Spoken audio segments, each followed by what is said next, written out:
বান বিধ্বস্ত কৰাৰ পিছত ৰাজ্যৰ বজাৰত শাক-পাচলিৰ দাম অভাৱনীয়ভাৱে বৃদ্ধি পাইছে যদিও উপযুক্ত মূল্য পোৱা নাই কৃষকসকলে। জৰিয়াত অতি কম দৰতে শাক-পাচলি বিক্ৰী কৰিবলগীয়া হৈছে একাংশ কৃষকে।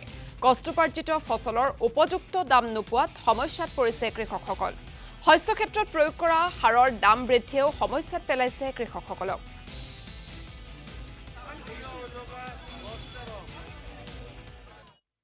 বিক্রি হয়েছে ওষুধের দাম বেশি, ওষুধের বহুত দাম, হারের বহুত দাম, এইবিলাক করে এতিয়া নোপোসা।